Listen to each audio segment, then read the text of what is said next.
दीक्षा अपने कमरे में गुमसुम से बैठी थी। चारों तरफ अंधेरा था, वैसा ही अंधेरा उसकी जिंदगी में भी हो गया था। कोई कसूर न होते हुए भी वह सबकी नज़रों में कसूरवार हो गई थी। उसके कानों में अपनी मम्मी के कहे शब्द गूंज रहे थे जिसने उसे अंदर तक तोड़ दिया था। उसे ची आवाज में बात तक नहीं करने वाली उसकी मम्मी ने आज उस पर हाथ उठा दिया था।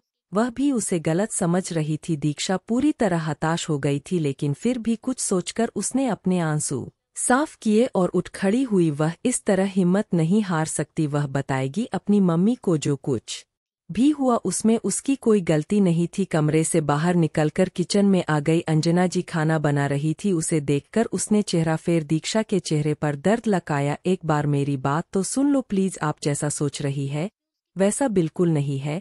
दीक्षा उनके पीछे चलते हुए बोली, मुझे कुछ नहीं सुनना है, तुम जाओ यहाँ से, तुम्हारे पापा ने देख लिया तो बेवजह सवाल करेंगे। अंजना जी ने बेरुखी से कहा। दीक्षा अपने कमरे में आ गई। वह अपनी ही मां की नज़रों में गिर गई थी। यह सोचकर ही उसे बहुत तकलीफ हो रही थी। रात को अंजना जी अपने पति के कहने पर उसका खाना लेकर कमरे में आई तो दीक्षा को एक उम्मीद सी दिखी, लेकिन वह बिना कुछ कहे ही खाना रखकर जाने लगी तो दीक्षा ने उनका हाथ पकड़ लिया। मम्मी एक बार मेरी बात तो सुन लो ना, गलत नहीं हूँ, मैंने जानबूझकर आपको हर्ट नहीं किया है, प्लीज सिर्फ एक बार, वह रोते हुए बोली तो अंजना जी का दिल पसीज गया। उसने दीक्षा को एक मौका दिया तो दीक्षा ने बीते कुछ दिनों में हुई हर एक बात अंजना जी को बता दी कि कैसे चारू ने उसके ड्रिंक में कुछ मिलाकर उसके साथ धोखा किया। ना जी उसकी बात सुनकर दंग रह गई। उन्होंने कभी सोचा भी नहीं था कि चारू कभी ऐसा कोई काम करेगी। मम्मी यह सब चारों की वजह से हुआ है, मेरी कोई गलती नहीं है,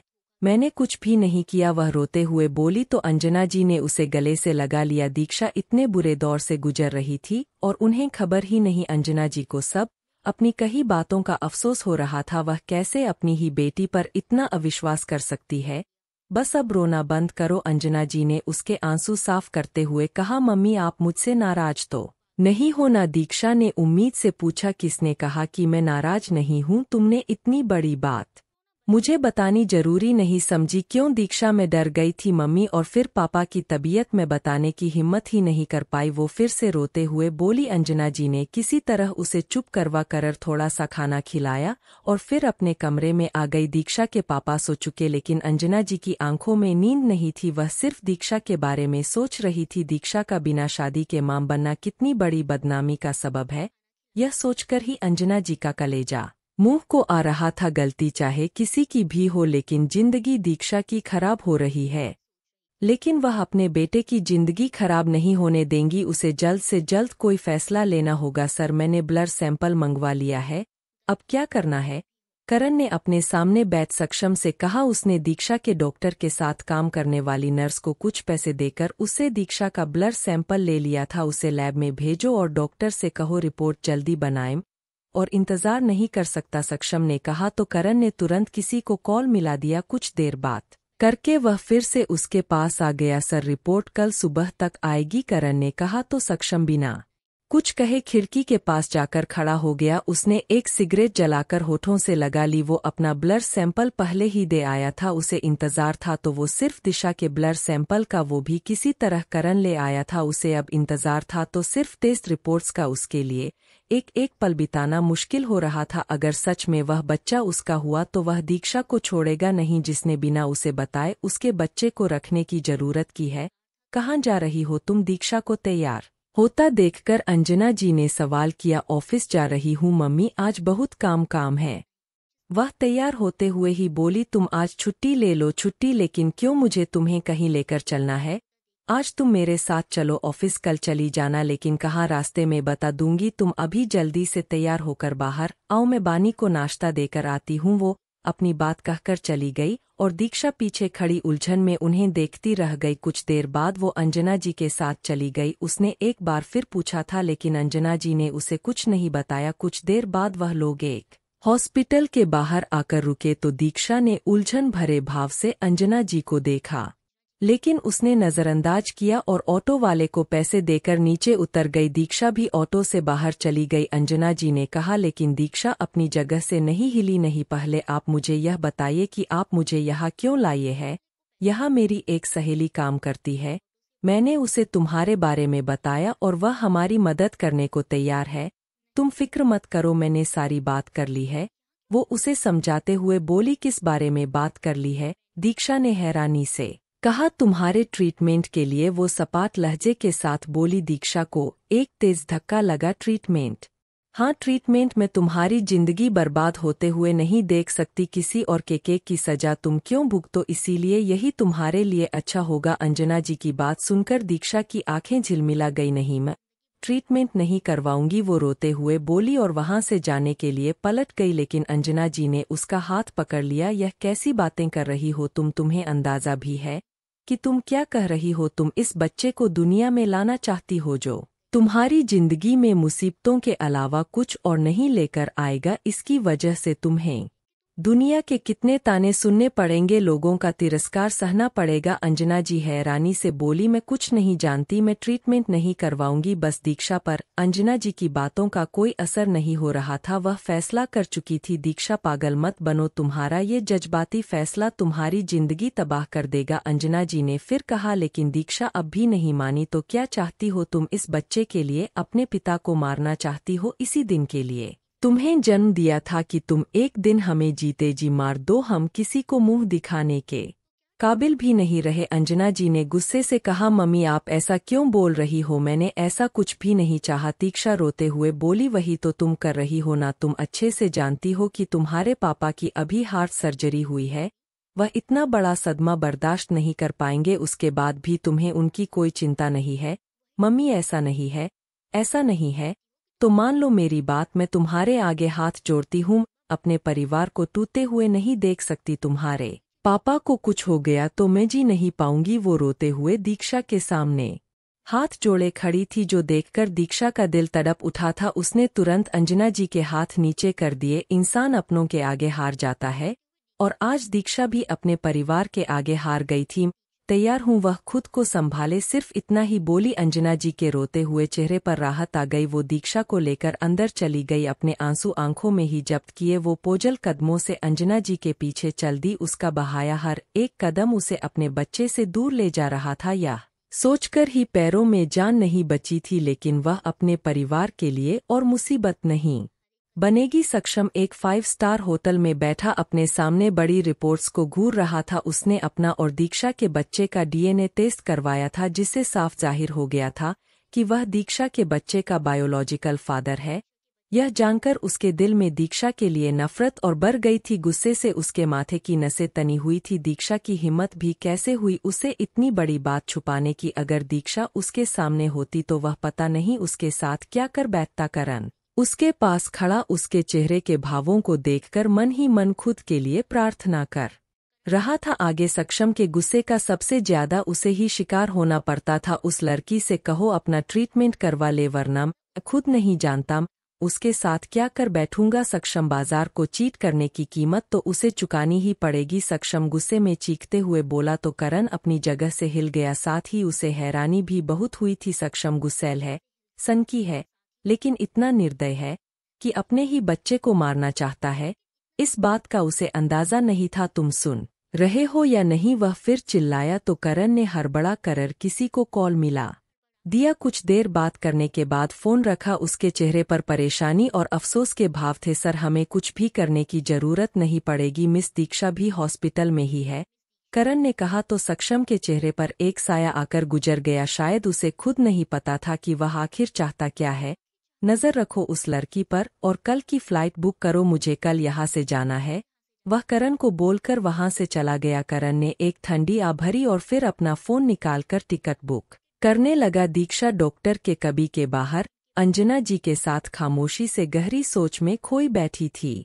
वह अपने बच्चे को नहीं मारना चाहती थी, लेकिन अपने परिवार के खिलाफ कैसे जाए? वह लगातार अपने हाथों की उंगलियों को आपस में उलझा रही थी। घबराहट, बेचैनी, डर, सारे भाव वो एक साथ महसूस कर रही थी। अंजना जी उसके पास बैठी उसकी हालत अच्छे से समझ रही थी, लेकिन दीक्षा के लिए इस वक्त यही फैसला सबसे सही होगा, यह सोचकर वह उसे कुछ नहीं बोली। मिस दीक्षा शर्मा, नर्स ने आकर उसका नाम पुकारा तो वह और ज्यादा घबरा गई, लेकिन अंजन जी तुरंत उठ गई। अगला नंबर आपका ही है, आपको डॉक्टर ने कभी में बुलाया है।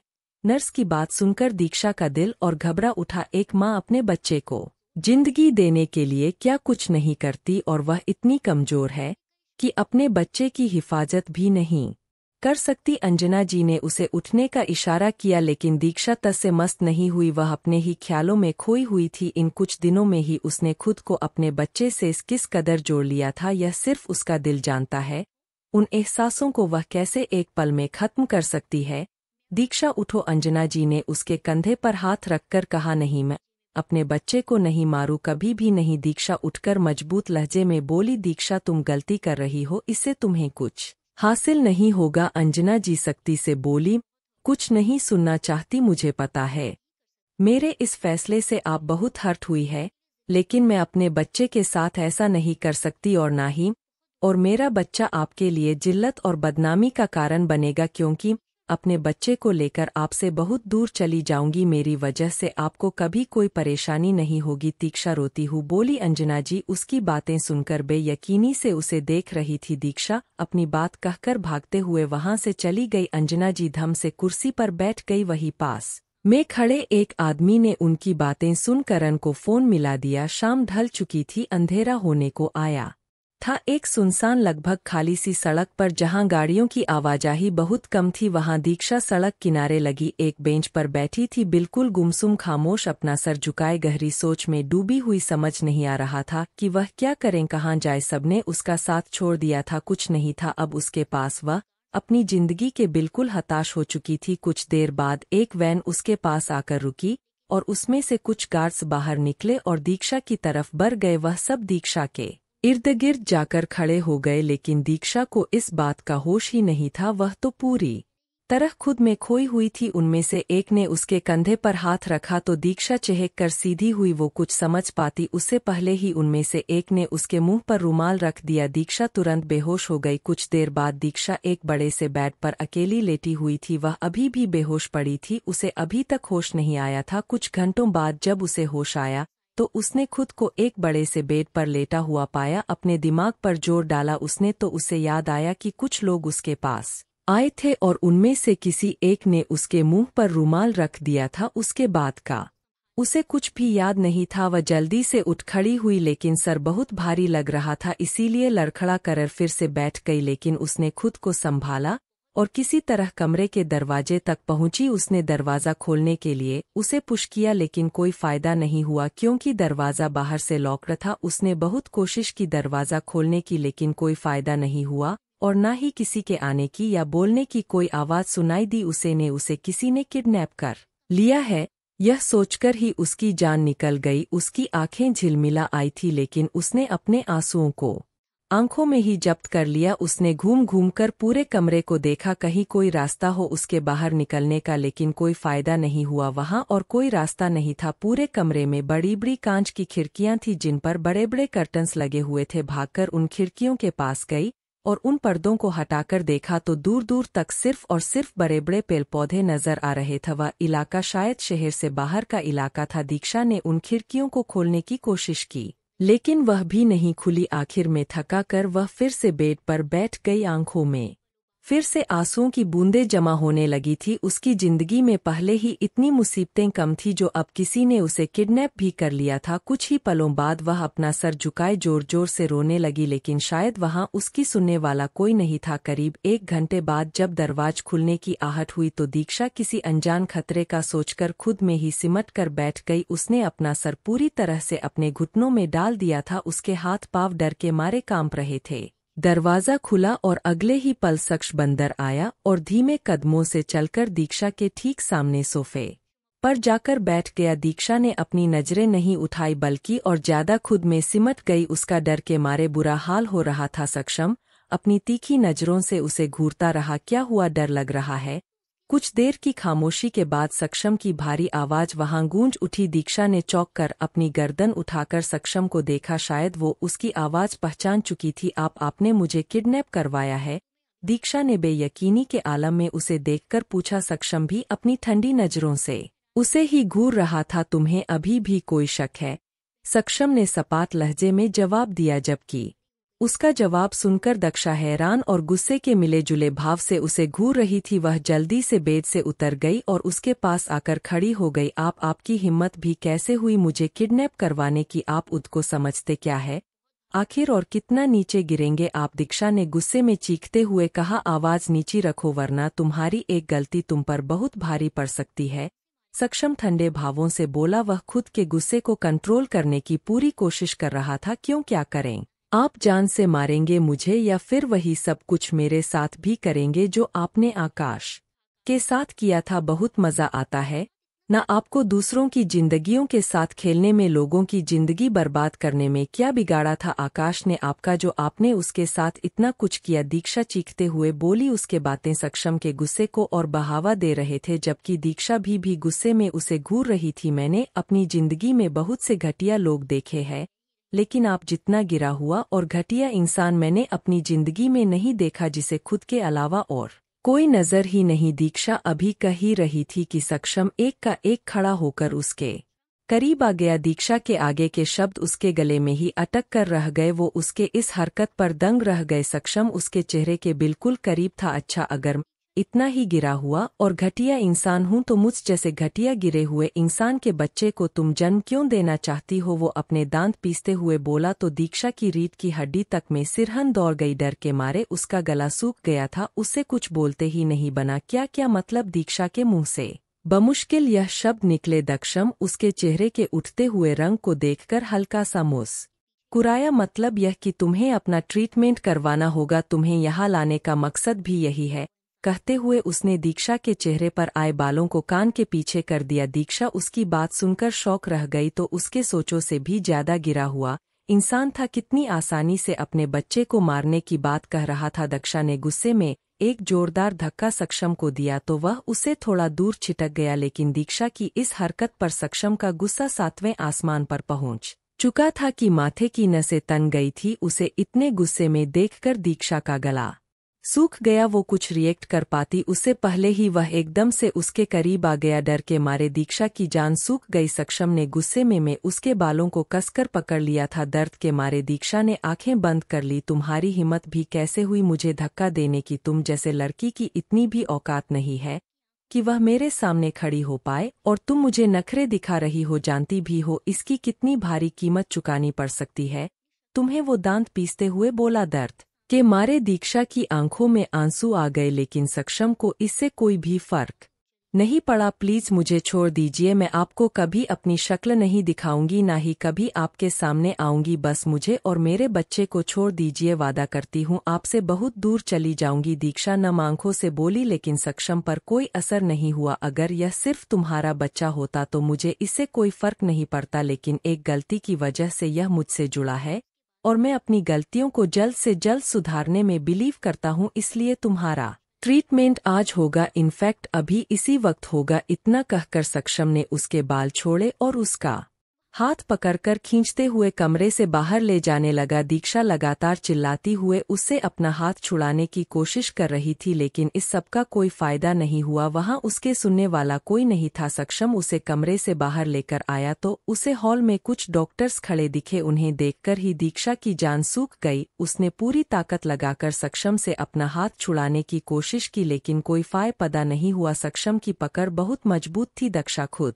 को बहुत असहाय महसूस कर रही थी। प्लीज लीव मी, मैं कभी आपको अपनी शक्ल नहीं दिखाऊंगी, प्लीज मुझे जाने दीजिए, दीक्षा रोते हुए बोली। लेकिन सक्षम पर इसका कोई भी असर नहीं हो रहा था, बल्कि उसे दीक्षा के रोने से और ज्यादा इरिटेशन हो रही थी। चुप, बिल्कुल चुप, अब एक भी आवाज नहीं आनी चाहिए तुम्हारे मुंह से, वरना मुझे खुद नहीं पता मैं तुम्हारे साथ क्या कर बैठूंगा। सक्षम ने होठों पर उंगली रखकर उसे आंखें दिखाई तो वह चुप हो गई, लेकिन उसके सुबक नहीं की आवाज पूरे हॉल में गूंज रही थी। डॉक्टर्स भी हैरान परेशान से एक दूसरे को देख रहे थी, लेकिन दीक्षा के ट्रीटमेंट का उन्हें एक अच्छा खासा अमाउंट मिलने वाला था। लेकिन कुछ दूर खड़े करण को दीक्षा के लिए बहुत बुरा लग रहा था, पर सक्षम के खिलाफ जाना उसके लिए बिल्कुल नामुमकिन था। दीक्षा तो शक्ल से ही बहुत इनोसेंट लग रही थी, हालांकि यह बात अलग थी कि सक्षम अपने गुस्से के आगे यह देख नहीं पा रहा था। खड़े क्या हो तुम लोग, लेकर जाओ इसे, मुझे जल्द से जल्द इस मुसीबत से छुटकारा चाहिए। उसने अब डॉक्टर्स की तरफ देखकर गुस्से से कहा तो डॉक्टर्स हड़बड़ा कर तुरंत दीक्षा की ओर बढ़ गए, लेकिन दीक्षा सक्षम के शब्दों को सुनकर स्तब्ध रह गई थी और अगले ही पल उसका शरीर बिल्कुल ढीला पड़ गया। जो महसूस कर सक्षम ने उसकी ओर देखा, लेकिन तब तक बेहोशी के कारण उसकी आंखें बंद हो चुकी थी। सुबह से भूख प्यासी और उस पर इतना मानसिक तनाव उसका शरीर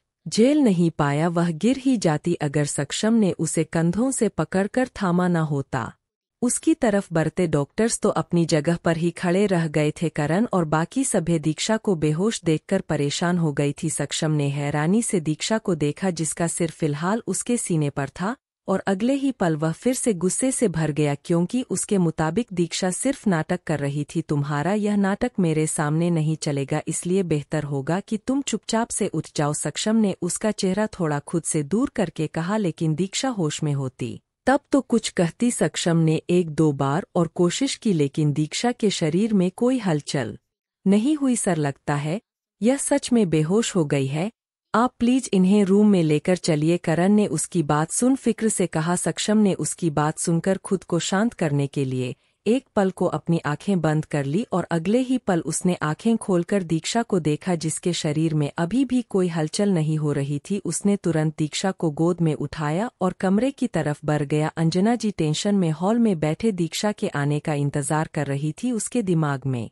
दीक्षा की बातें घूम रही थी। उन्हें लगा था कि दीक्षा ने घर छोड़ने वाली बात यूं ही कही होगी, लेकिन अब उन्हें इस बात की गहराई का एहसास हो रहा था। इतनी रात हो गई थी लेकिन दीक्षा अभी तक घर नहीं आई थी। बानी और अपने पति को तो झूठ कह दिया था कि दीक्षा अपने किसी दोस्त के घर रुक गई है आज, लेकिन सच तो सिर्फ उन्हें पता था। अंजना जी का दीक्षा की फिक्र में बुरा हाल हुए जा रहा था। वह मन ही मन दीक्षा के ठीक होने की दुआएं कर रही थी। मेंटल स्ट्रेस और कमजोरी की वजह से बेहोश हो गई है, मैंने इंजेक्शन दे दिया है, दीक्षा को चेक करके डॉक्टर ने बाहर आकर सक्षम से कहा, तो वह बिना कुछ कहे वहां से चला गया। उन्हें होश का तक आ जाएगा। सक्षम के जाने के बाद करण ने डॉक्टर से सवाल किया, सुबह तक होश आ जाएगा, डॉक्टर ने कहा। तो करण ने राहत की सांस ली। दक्षा बेहोशी की हालत में बेड पर लेटी हुई थी। करण ने एक नर्स को उसके साथ रहने को कहा था ताकि दीक्षा को कोई परेशानी ना हो। करण ने एक गहरी सांस ली और फिर सक्षम के कमरे की तरफ चल दिया। उसे दीक्षा के लिए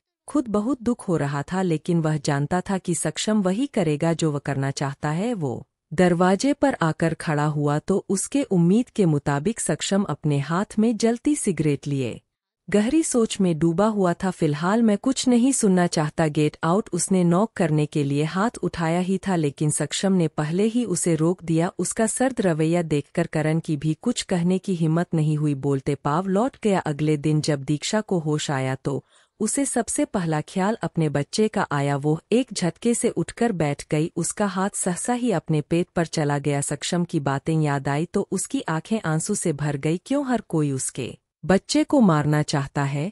डोंट वरी, आपका बच्चा सेफ है। करण अंदर आते हुए हल्का सा मुस्कुरा कर बोला। दीक्षा के पास पूरी रात रही। नर्स ने जब दीक्षा को होश में आते देखा तो उसने तुरंत करण को इन्फॉर्म कर दिया था। करण भी तुरंत ही दीक्षा की तबीयत पूछने चला आया। कब तक? दीक्षा ने उसे देख पर सवाल किया तो करण का चेहरा फीका पड़ गया। उससे कुछ बोलते ही नहीं बना। अब कैसा फील कर रही है आप? डॉक्टर ने कहा है कि आप काफी कमजोर है, इसीलिए आपको अपनी डाइट पर खास ध्यान देने की जरूरत है। करण ने उसके सवाल को इग्नोर करते हुए कहा, प्लीज मुझे यहाँ से जाने दीजिए, मेरा दम घुट रहा है यहाँ पर, मैं एक और पल यहाँ नहीं रुक सकती। मैं तो आप लोगों को जानती भी नहीं हूँ, मेरा परिवार मेरे लिए परेशान हो रहा होगा, प्लीज मुझे जाने दीजिए प्लीज। दीक्षा फिर से रोने लगी थी। करण उसे रोता देखकर टेंशन में आ गया था। उसे समझ नहीं आ रहा था कि वह दीक्षा को कैसे समझाए। अपनी यह सो कॉल्ड आंसू यहाँ वेस्ट मत करो, तुम्हारे इस इमोशनल ड्रामे का यहाँ कोई फायदा नहीं होगा। सक्षम अंदर आते हुए बोला तो दीक्षा और करण दोनों की नजरें उस पर चली गई। करण तो उसे देखकर तुरंत वहां से चला गया। सक्षम ने अपने कदम दीक्षा की ओर बढ़ा दी, जो देखकर दीक्षा डर के मारे खुद में ही सिमट गई। डरता देख सक्षम के चेहरे पर एवल स्माइल आ गई। वो हाथों को पैट की पॉकेट में डाले उसके बिल्कुल करीब आकर खड़ा हो गया। करण ने तुम्हें बताया नहीं कि तुम्हारे ट्रीटमेंट की सारी प्रिपरेशन हो चुकी है? सिर्फ तुम्हारे होश में आने का इंतजार था और अब वो इंतजार भी खत्म हुआ। सक्षम उस पर हल्का सा झुकते हुए बोला, क्यों कर रहे हैं आप मेरे साथ यह सब? क्या बिगाड़ा है मैंने आपका? दीक्षा ने अपना चेहरा उठाकर उसे देखकर सवाल किया, तुम नहीं जानती क्या बिगाड़ा है? तुमने मेरा वो पर थोड़ा और झुक गया था। मेरे बच्चे को मारने का आपका कोई हक नहीं है। दीक्षा अब थोड़ा सख्ती से बोली, तो क्या तुम्हें हक है बिना मेरी मर्जी और मेरी इजाजत के इस बच्चे को जन्म देने का? सक्षम उसकी एक बाजू पकड़कर उस पर लगभग पूरी तरह झुक गया था। उसका चेहरा दीक्षा के बिल्कुल करीब था, जो देखकर दीक्षा और ज्यादा डर गई थी। सक्षम की सख्त नजरें लगातार उसे घूरे जा रही थी। उसने तुरंत पलकें नीचे कर ली, तुम्हारी भलाई इसी में है कि तुम चुपचाप मेरी बात मानकर। ये सक्षम अभी कह ही रहा था कि किसी ने एक झटके से दरवाजा खोल दिया। सक्षम आवाज सुनकर सक्षम के चेहरे पर शिकन आ गई। वो दीक्षा को छोड़ता हुआ तुरंत पलट गया। दीक्षा ने भी दरवाजे की ओर देखा। वहां एक बुजुर्ग सी महिला खड़ी थी, हल्के आसमानी रंग की सिंपल लेकिन महंगी साड़ी पहन रखी थी, जिसका पल्लू उनके कंधे पर था। हाथों में सोने के मोटे मोटे कंगन थे, सर में ज्यादातर बाल सफेद थे जिनका बहुत सलीके से जुड़ा बनाया हुआ था। चेहरे पर नाराजगी के भाव थे और वह सक्षम को देख रही थी। आप यहाँ क्यों आई? सक्षम ने फ्रस्ट्रेट होकर पूछा। क्यों, हम आपसे मिलने नहीं आ सकते? उस औरत ने सवाल किया तो सक्षम ने जवाब देने की बजाय चेहरा फेर लिया। हमारे साथ आइए, हमें आपसे बात करनी है, वह सक्षम से बोली और दीक्षा पर एक नज़र डालते हुए कमरे से बाहर निकल गई। सक्षम भी दीक्षा को घूरते हुए कमरे से बाहर चला गया। दीक्षा हैरान परेशान से उन्हें जाते देखती रही। यह हम क्या सुन रहे हैं? सक्षम, हमें आपसे यह उम्मीद नहीं थी। वो दोनों सक्षम के कमरे में आए तो उस औरत ने नाराजगी से कहा, आपको इन सब में पड़ने की कोई जरूरत नहीं है दादी, मैं सब हैंडल कर लूंगा। मुस्तफार लहजे में बोला। कैसे हैंडल करोगे आप? अपने बच्चे को मार कर बोलिए, वह औरत शक्ति से बोली। सक्षम ने अपनी आंखें मींच ली। उससे मेरा कोई रिश्ता नहीं है, उसे मुझसे मत जोड़िए। वो आंखें खोल उनकी तरफ देखकर बोला, सब कुछ आपके चाहने से नहीं हो सकता, यह बात आपको समझनी होगी। लेकिन मेरी लाइफ में सब कुछ मेरे चाहने से ही होता है। आपको समझाना हमेशा से ही बहुत मुश्किल रहा है, लेकिन इस बार आपको हमारी बात माननी होगी। कौन सी बात? सक्षम ने भव को सिकुड़ कर पूछा। यही कि आप अपने बच्चे को मारने का ख्याल अपने दिमाग से निकाल देंगे, क्योंकि हम ऐसा नहीं होने देंगे। वो उसे देखकर दृढ़ता से बोली, मुझे वह नहीं चाहिए। यह बात आप अच्छे से समझ लीजिए। अपनी दादी की बात सुनकर सक्षम ने गुस्से से कहा, बहुत जिद्दी है आप, लेकिन हम भी आपकी ही दादी है। हम आपको यह गुनाह तो किसी कीमत पर नहीं करने देंगे, चाहे उसके लिए हमें कुछ भी क्यों ना करना पड़े। और क्या करेंगी आप? सक्षम ने उनको देख फ्रस्ट्रेशन के साथ पूछा, अगर आपने अपने बच्चे को नुकसान पहुंचाने की कोशिश की तो हम आपसे अपने सारे रिश्ते तोड़ देंगे, भूल जाएंगे कि आपका हमसे कोई रिश्ता भी है। वो कठोरता से बोले तो सक्षम बेयकीनी और हैरानी के भावों से अपने दादी को देख रहा था। दादी, आप उसके लिए मुझे छोड़ने की बात कर रही है, जो इस दुनिया में है भी नहीं मुझसे ज्यादा प्यारा हो गया। वह आपको आपसे ज्यादा तो हमें कोई भी प्यारा नहीं है। सक्षम, आपके लिए ही तो जी रहे हैं अब तक, वरना तो एक बार ठंडे दिमाग से सोचिए बेटा। उसके नन्हे कदम जब आपके जीवन में आएंगे तो आपके जीवन के साथ करवाहट दूर हो जाएगी, आपका परिवार पूरा हो जाएगा। उन्होंने प्यार से समझाने की कोशिश की, मुझे कोई परिवार नहीं चाहिए दादी, और आप एक दूसरे के लिए काफी है। बस वह नफरत से बोला, ठीक है, फिर जो मन में आए वो करिए। हम कौन होते हैं आपको कुछ कहने वाले? जा रहे हैं वह अपने घर, हमसे मिलने की कोशिश भी मत कीजिएगा। आज से हम आपके लिए मर दादी। सक्षम गुस्से से चीख पड़ा था। एक ही तो कमजोरी थी उसकी, और वो थी उसकी दादी। वो उनके बिना रहने के बारे में सोच भी नहीं सकता था। आपसे बहुत प्यार करता हूँ, इसी बात का फायदा उठा रही है ना आप? उन्हें जाता देखकर सक्षम ने कहा तो वह रुक गई। हम बस आपको गलत करने से रोक रहे हैं। वो भी उसकी तरफ पलट कर बोली। सक्षम अब कुछ नहीं बोला, अब हम चलते हैं। किसी को बिना कुछ बताए यहाँ आए थे, सब फिक्र कर रहे होंगे। उम्मीद करते हैं आप एक सही फैसला करेंगे। वो प्यार से सक्षम के गाल पर हाथ रख कर बोली। सक्षम अब भी खामोश ही रहा। उन्होंने एक गहरी सांसी और वहां से जाने के लिए मुड़ गई। और एक और बात, हमें इन सब के बारे में किसने बताया यह जानने की आप बिल्कुल कोशिश नहीं करेंगे, हमारी कसम है। आपको वो कुछ कदम चली और फिर ठहर कर बोली थी, जिस पर सक्षम ने अपनी मुट्ठी न भींच ली। उसकी दादी उसकी रग रग से वाकिफ थी। वह वहां से चली तो गई। सक्षम ने कमरे में मौजूद सारा सामान तहस तहस कर दिया। इन सब में उसने खुद को भी चोट पहुंचा दी थी, लेकिन उसका गुस्सा शांत होने का नाम नहीं ले रहा था। उसने जब अपनी दादी को यहाँ देखा था तो वो तभी समझ गया था कि वो यहाँ यूं आई है, लेकिन उसे लगा था कि वो उन्हें समझा लेगा। लेकिन उसकी दादी ने उसे रिश्ता तोड़ने की बात कहकर उसे अपनी बात मनवाने पर मजबूर कर दिया। उसकी दादी उसकी सबसे बड़ी कमजोरी थी। वो उन्हें नाराज नहीं कर सकता था, लेकिन वो दीक्षा को भी अपनी जिंदगी में जगह नहीं देगा, कभी भी नहीं। दीक्षा कमरे में बेचैनी के साथ बैठी थी। उसे यहाँ से निकलना था, लेकिन इतने लोगों के बीच से वह निकले कैसे? उस पर अब उसने इतनी भी ताकत नहीं थी कि वह बेड से उठकर कमरे से बाहर तक भी जा पाए। उसका शरीर बहुत कमजोर हो गया था। दरवाजा खुलने की आवाज आई तो उसने उस तरफ देखा। करण अंदर आया। उसी के साथ एक नौकर भी था, जिसके हाथ में नाश्ते की ट्रे थी। इसे यहाँ रख दो और जाओ, करण ने नौकर से कहा तो वह नाश्ता रखकर तुरंत चला गया। यह पी लीजिए, आपको इसकी जरूरत है।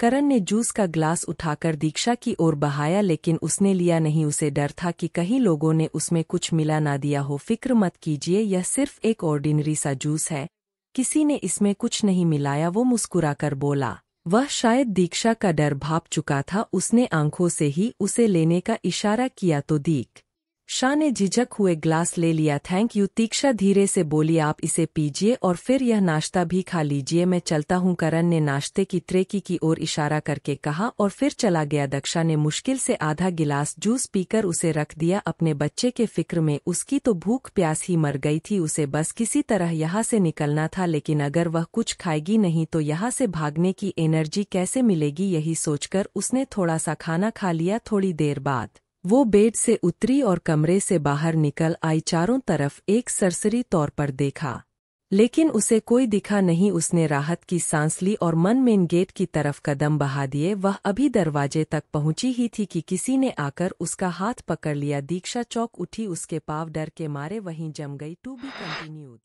अगर आपको वीडियो पसंद आए तो लाइक और सब्सक्राइब करना न भूलें। धन्यवाद।